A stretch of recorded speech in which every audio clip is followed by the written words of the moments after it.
Hello, you wonderful people, and welcome to another episode of Crime Centric. This being a show where I talk about crime dramas that I watch. For today's episode, I'm going to talk about the latest episode of Lethal Weapon as well as the latest episode of Bull. Like always, if I'm talking about something you want to listen to, you can always look in the description down below. I include the time when I start talking about each of the respective shows. So, for example, if you want to hear what I had to say about this week's episode of Lethal Weapon, you can skip to what I had to say about this week's episode of Bull. But the first thing I'm going to talk about is this week's episode of Lethal Weapon. A lot of interesting things went down in this episode. The major overall plot dealt with these kids who basically came across a body that flying out a window, and it's like, oh yeah, this dude had like a crap ton of cash on him. Basically, it's a whole printing situation going on about like printing money in plates. The kids took the money. Eventually, they got caught by Riggs and Murtaugh. Except for the last kid, his name is Ty. He got away from Riggs. And I like, too, that in the episode you see it. It's just like in one particular... Well, it pops up at least once or twice, but Riggs actually being a little pissed that he got away because he's talking to the dude, one of the other kids. He's like, you think he got away from me? He outsmarted me. It's like, dude, I'm just trying to have a conversation here. I'm just trying to, make conversation. And Riggs kind of pulls himself back because it's like, it kind of bothered him a little bit that he got outsmarted by just, some punk. But it turns out him and Ty have a lot in common because Ty bounces from foster home to foster home. Riggs did the same thing. So Rick sees a lot of himself in Ty, especially the situation of like Ty's doing all this because he's trying to get away, because it's like, no, like he's tired of the foster system, the foster homes, there's no good in all that, so he's always running. And him and Riggs kind of bond over a little bit until like he finds out, Riggs got like, you got a kid and everything, you got a family, which Riggs later on explains to him. It's like, actually, I don't have a family. Like, the fact is, he's like, you could argue and say like, because the moment he said that too, because he had said that earlier in the episode, he's like, I had no family dead, I don't have any family now. It's like, because it's kind of sad, because it's like, even now he still doesn't count Molly and Ben as his family, because, still in his mind, that's not his family. And he even says himself, it's like, they're kind of like a family I borrowed. The fact is, that's not his family, that's not his wife, that's not his kid. It's just kind of like, he's almost like a guest in their relationship, Molly and Ben, like, that's a relationship. That's a mother and son duo, and it's like he's just a guest star in that particular relationship, And it's kind of sad that he looks at himself that way, but it's just, I guess, because just after everything he's been through, just like, I think in his mind, Riggs feels like he's too broken to really ever have that again. Because I think one thing you have to think about with Riggs is like, what does he think he deserves? And I mean, it's hard to say what he thinks he deserves. Does he think he deserves to be happy? Or is, it's just kind of a situation of like, well, I deserve just whatever, life's tossed my way. Like, whatever it is, I'll deal with it and just accept it as it is. So, because he even broke it down to Ty. It's like, my mom passed away, my dad beat me. I grew up in the foster care system. I had a wife and child, they're gone. And, all I have is me, that basically at the end of the day, he has nothing. Once again, because in his eyes, Ben and Molly aren't his. Like I said, they are for he's borrowing them for a little while. Just kind of, I think he thinks of them almost as an escape. It's like, I have this little pit that is my life, and I have this little bit of happiness that is with them. But I think even in his mind, he has it set up that, hey, it won't last. Eventually me or just who I am will just eventually drag him under. To the point, like, it's something he ends up talking to Cahill about, too, is the fact is that you see it in the episode, too. He goes above and beyond, getting the dog, making a promise we'll find the dog. And even Molly's like, you shouldn't make that promise. He's like, what's going on? Because for him, he's like, the best way to be a good dad is to be everything that his dad wasn't.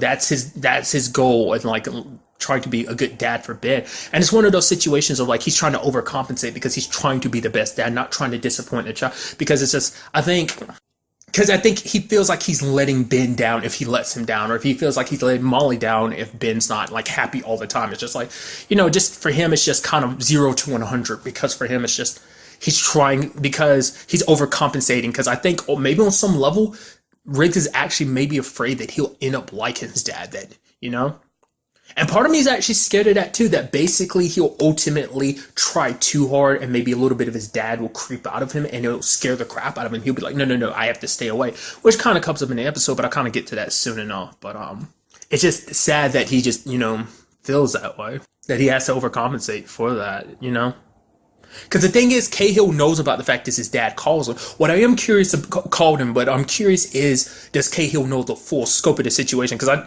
once again, Riggs is not that open about his life. Like, he hasn't told Molly, because even Molly was like I said, Molly was like, what's up with you? And he's like, no, it's nothing. Like, he didn't want to say anything that because his dad popped up in his life, and even Kato was like, your dad can say a few words and he stays rattling around in your head, and it's like that's the reason why Riggs was doing what he was doing. But it's like, I wonder, did he tell her the full scope, that basically that time him and Roger were being attacked, that the reason why the attack was pulled off of Riggs is because his dad called it in. So that changes the scope of that conversation. Is it just, oh, your dad just trying to reach out to you, or the fact of the matter is your dad reached out to you to save you, using his, being the terrible human being that he is, and using his connections to help you out because you're his son and everything. So it adds a whole other layer to that conversation if she heard about that. Once again, I highly doubt she did, because it eventually took a while before Riggs finally opened up about his entire childhood, which she's like, yeah, no. She's like, don't talk to your dad. Like, the fact of the matter is, it's a good thing you built up the walls, especially after everything you told me about your childhood. Stay as far away from him as possible. So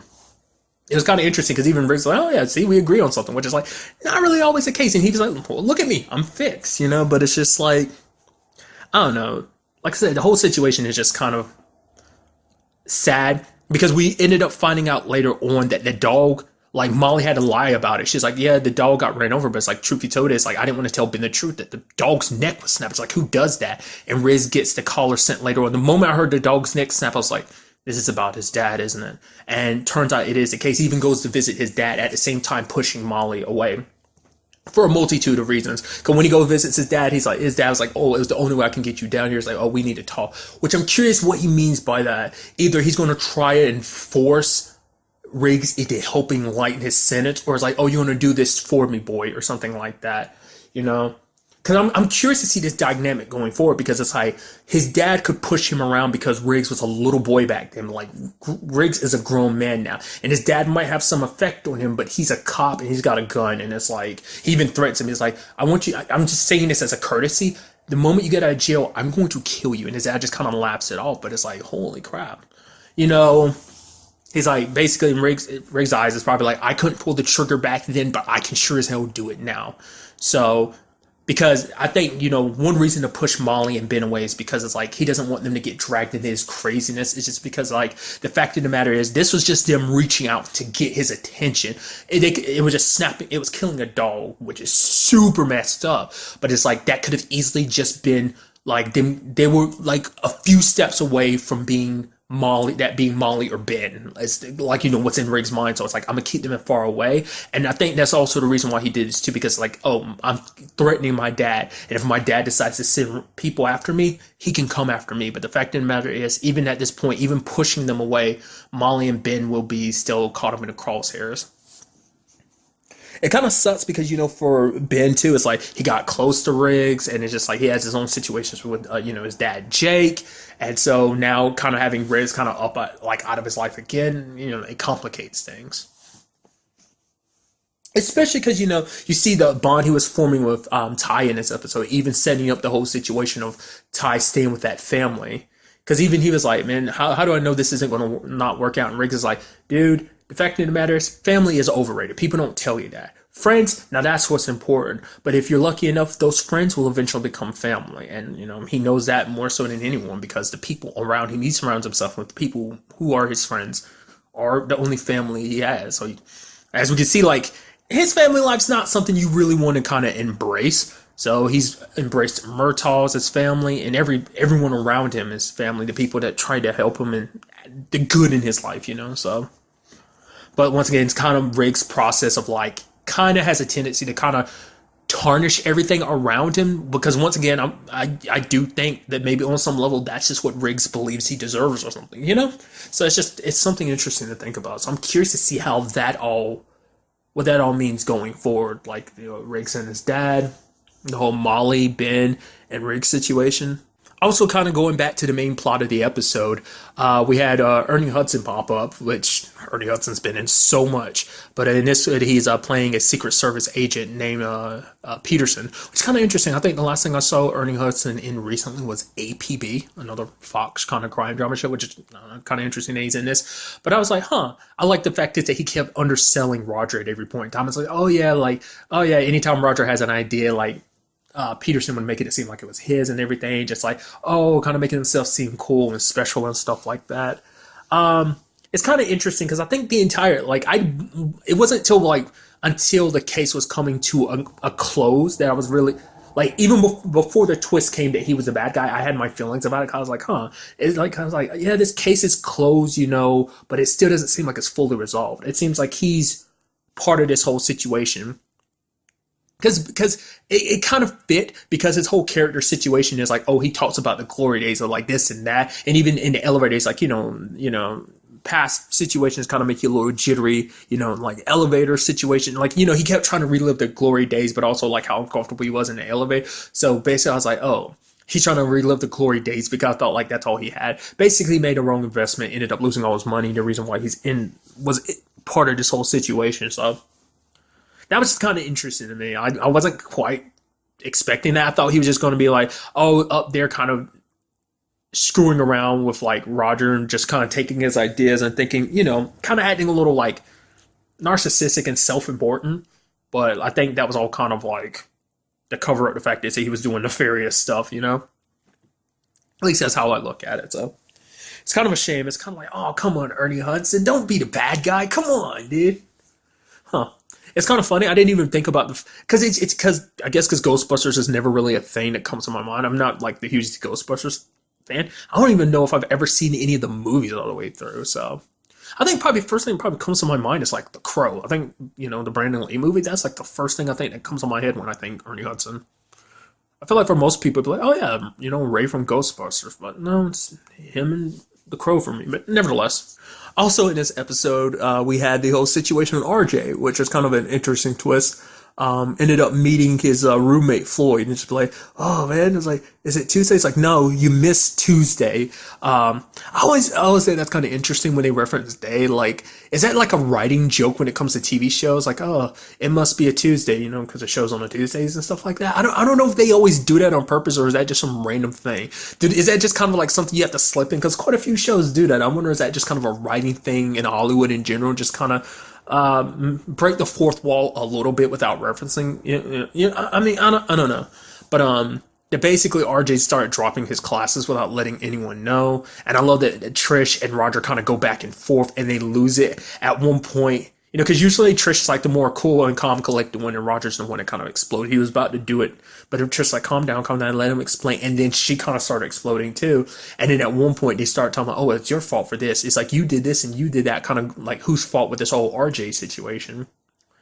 And it just kind of did one of those situations where they kind of had a look. Okay, it's like, okay, we're going to handle things a little bit differently. We're going to go eat. We're going to be supportive, but not too supportive. We're going to be tough on them, but not too tough. Just kind of running down the guidelines of how they should do this. Like, oh, we're going to be great parents. This is how we haven't been the best parents. We haven't been doing the best we could for RJ. And it's kind of interesting because RJ basically came to them and basically said the stuff that they were going to say to him. He basically came to the same conclusion. It was like, oh, I'm going to do this, I'm going to do that when it comes to the whole college thing. Because for him, it's just a little overwhelming. And it's just like, it's understandable in that situation. It's just like, for him, he didn't want to talk to his parents because he knew they'd react in that certain way. But it's just like, they had the right to explode like that, not even just because of the money situation, because it's like you've been lying to them about this whole thing. So, but I mean, it has a very nice resolution in that regard, and they're like, oh wow, and then like Roger's like, that's not my son, that's your son, because like my son is like, what was it, a dummy or something like that? So it's like, oh yeah, we were just amazing parents. So I thought that was kind of a neat little storyline to kind of go along with the episode. So. Overall, a very good episode. Like I said, I'm very interested to see what goes down in the next episode with a continuation of all of this. It was something I brought up before in this month's watch list. I was curious to see whether his father's storyline would be like something. It seems like it's going to be a continuous thing. This story. It seems like it might, at the very least, be the main overarching plot this season. But we'll just kind of have to wait and see, where it takes us and where the rest of the season takes us. And now moving on to this week's episode of Bull. Probably like arguably one of the most depressing episodes of Bull, just because overall what the story was about. Obviously, it was dealing with a girl named Gemma who met up with someone online, met them in person. It ends up being this dude named Ryan, who's like way older than her. It's like, oh, we'll just go out for dinner. And then that turns into her being missing for like 18 months. Shows up again later in that 18 months, robbing a jewelry store with said person, Ryan. And so it turns into this situation of like, well, she should be accountable for her actions because obviously there's this whole like she was kidnapped by this person and taken advantage of, and that basically she's part of like he manipulated her into making her feel like she needs him, and so it's up to Bull as well as his her lawyer, isn't her lawyer, Thalia is her name. But the fact of the matter is she's kind of like Benny, and everyone's kind of reluctant about working with her because like she kind of makes a big spectacle out of everything to the point people dislike her. So you're working with a lawyer like that, and it's not going to make anything easier, especially considering what the circumstances are.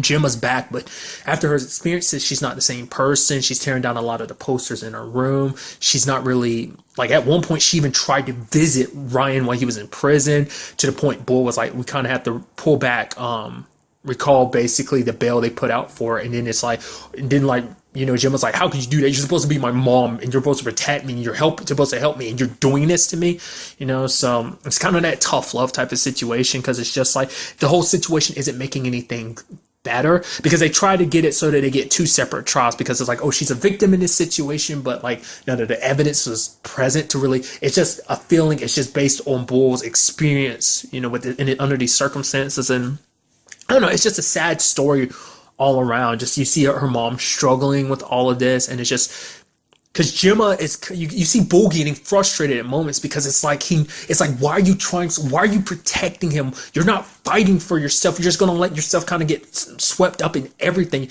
You're not going to willing to testify against him, which then the prosecutor ends up going to make a deal with Ryan, they were going to give Gemma like 25 years and they were going to offer Ryan 20. They were going to knock off 5 years if he testified it against Gemma. And he started saying everything like at any point in time she could have left. He even points out the fact is that she went home, but she ended up coming back. So it's like, obviously, like which plays into the whole manipulation thing I was bringing up earlier, because it's like he makes it sound like, oh, like I just let her go. No, she could just go, and she could go at any time, but she decided to stay with me because we were in love. Because in this, no matter how messed up it is, the law still didn't make it so like, because she didn't report anything, because she's not treating herself like a victim, because she was underage at the time. She was 16 years old, and he's a grown man doing the things that he did to her, saying that we're in love. It's like, that shouldn't matter. First and foremost, she's 16 years old, but sadly, just because she wouldn't file any charges against him, that couldn't really be brought up as a defense in this case. So, but the fact of the matter is, he tried to throw her on the bus, and the sad thing is, Gemma just kind of accepted it, you know, and it's something that Bull kind of brought up. The fact is that she felt like she had no future, had no one to really rely on. But luckily, him and the team gathered up all the people that helped for her, people from church, her friends, her mom, to show her that it wasn't even, because even in her mind, it's like her mom is there, sure, but it's like, honestly, my mom would be better off without me. And you kind of understand later on why. It's because of that particular moment of when she went back home. She couldn't bring herself to go back inside because she's like, I'm such a dirty, like, I've been dirtied. You know, she blames herself because it's like she went off with Ryan of her own volition. And so to her, in her mind, it's like, it's my fault. Everything that happened to me. So how can I go back to my mom when everything that happened to me was my own fault? Which is like, no, it's not. It's 100% Ryan's fault because he's the one that took advantage of you, like that, did it. Terrible, disgusting things he did to you. So, but just because it's in Gemma's mind, she looks at herself like that. But seeing everyone there gathered around, like, who actually cares about her, having Bull and her lawyer by her side, like, she realized she wasn't alone, and she kind of admitted, like, finally, like, all the things he did to her. Like, she eventually kind of fell in love with him because there's the whole Stockholm syndrome situation of like, because for her, it's like, he didn't hit her, or like there weren't any problems. He didn't threaten her or her mom, you know, if she went along with what he said. So that's why she started caring for him, because, you know, in her mind, she's like, well, I know it's not really love because it's just me saying these things to him just so he won't hurt me, you know, because before she was locked up in that closet like that, you know, a bucket to use as a toilet, only a pillow, you know, it's like that little room was kind of her world for such a long time. But then she started in quote unquote acting right or acting good and loving. And so he started treating her better and pulling her out. I mean, treating her better with huge quotation marks around it, because there's no better about that situation. So Because even Bull noted at the beginning, she was a very angry person. It's like, you're very angry at your mom. But I guess that's what it was kind of a, like, deflecting, because she was very angry at herself. Maybe on some level she was angry at her mom. It's like, oh, you're my mom, you should have protected me. But it's like, not like her mom knew or whatever. It's just because for her, it's a situation of like, for one, Ryan lied about everything. It's like, oh, he pretended to be like, he was 18 years old. So it's like, oh, he's only 2 years older than me. But it's like, to her, it's like, he's the only one that got me. We spent so much, like, she thought she knew him, and this, it's just. And even Cable kind of comments on the fact is that she was kind of in a similar circumstance. She was never taken or kidnapped by someone, but she was in a situation where she was a teenage girl talking to people online, thought, they really understood her and got her. Especially, you spend enough time chatting, and she's like men who were probably 2 or 3 times older than her who kind of broke her heart. But, she's not trying to compare her situation to Gemma, but she understands what it's like to be in her shoes. It's just like you're seeking you seek connection with someone. And it's like, even though he's older than you, the fact of the matter is they spent so much time talking. So she thought it was okay, which in no shape or form was this whole situation okay. And it's sad that she had to go through all this for so long, and also having to fight to prove, because once again, it's like, because she wasn't fighting for herself, because she didn't think she deserved to fight back, because it's like, oh, everything that happened was my fault, and that's a sad situation about that. People take those things and they internalize it. It's like, rather than being mad at Ryan, even when he testified against her, she just kind of shrugged it off. It's like, I'll do my time. It's like, no, you shouldn't have to do time for something he made you do, because he made her feel like she had no one else. It's like, it was him, that he was her entire world. And it's like, you shouldn't have to spend like 20 years of your life, 25 to be exact, years of your life in prison for something that wasn't even your idea,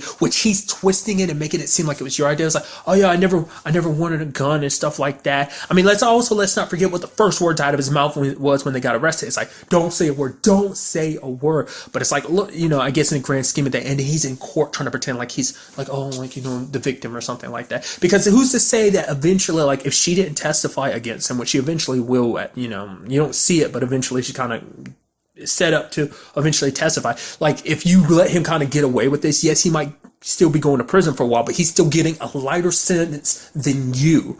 And on top of that, who's to say he won't go out and do this to someone else, So that's, it was so heartbreaking to have to hear her kind of tell her story. And it's just like, it's at a point you don't even want to look at a TV because it's so depressing. Like, it's just like, it's so heartbreaking that's, like I say, this is legitimately one of the most depressing episodes of Bull. Because some episodes might have like some lightheartedness to them mixed into it in some shape or form. Usually, I mean, obviously it has like the heaviest focus is obviously the drama, but there's usually some lightheartedness. Not really any lightheartedness in this episode at all. Which I'm sure, going back in retrospect, there's plenty of episodes that don't. But it's just because I mean, obviously they wanted to give the care and attention they needed to for this particular episode, because it's a situation to be like, it kind of could happen to anyone, sadly, So, I mean, when it was all said and done, luckily the prosecutor dropped the charges, because it's like Bull reminded him, it's like, yeah, I'm supposed to not just put away the bad guys, I'm also supposed to protect the victim. And it's like, after hearing her testimony, it sunk in, especially because which I still don't get, why the jury was 11-1. I don't get that. I was thinking the case is going to be like something where Bull ends up helping them dig up, and it's like, oh yeah, actually that one juror, there's something suspicious going on there. Which, if one of the jurors gets convicted of a crime, what does that mean for the rest of the jury? Does that constitute a mistrial or something like that? I'm assuming. But it's like that one guy, because the lady foreman, even she was looking like, yeah, we can't come to a consensus on this. And it's like, why not? Why is that one bastard so stubborn about the situation? Everyone else is on board except for him. But I guess in his mind, it's like, no, the fact of the matter is she's still responsible for her own actions. Well, like, that's why I was thinking, like, are we going to find out that he's actually in a similar situation or what? It seems like he's just a stubborn bastard that just wouldn't budge, is what I'm pulling away from that. He's stuck in his ways of like, no, it doesn't matter what her circumstances is. Like, in his mind, it's like, she had opportunity. She could have run away, screamed for help, no matter, even if the fact of the matter is she's conditioned not to, because she thinks that if she does run away, it doesn't matter, because the only place that she really belongs is back with Ryan. Even if that's the mentality that she has in his mind, maybe that doesn't count. I don't know.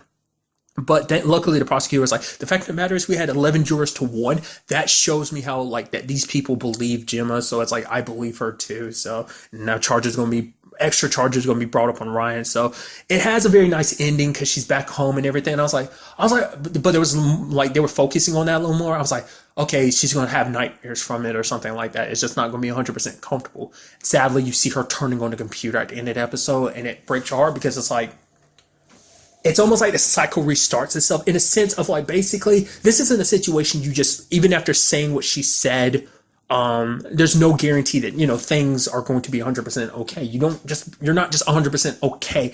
I'm sure it's going to take therapy and talking to a lot of people to, to kind of pull her mind away from that. Because I interpret that as like, because for her, it's like, even though she said all that stuff, like, oh, I know now that that's not love, that basically because he messed her up so much psychologically, that even though she says that, doesn't mean she doesn't believe that she actually believes that on some level. Maybe on some level she still does believe it's love, but she just, in that particular instance, maybe in her mind, it's like, he treated me that way doesn't mean someone else will, so that maybe in some twisted way she's going to go out and try and seek that love somewhere else, so like I said, the episode ends on a very bittersweet note like that. Like everything works out, but it's just kind of like I don't know, like episodes, like a few episodes have left off on bittersweet notes, but this is probably like the most bittersweet because it's just like, the other one that was kind of like that was the teacher one, where it's like the teacher still ended up being found guilty about changing tests and stuff like that.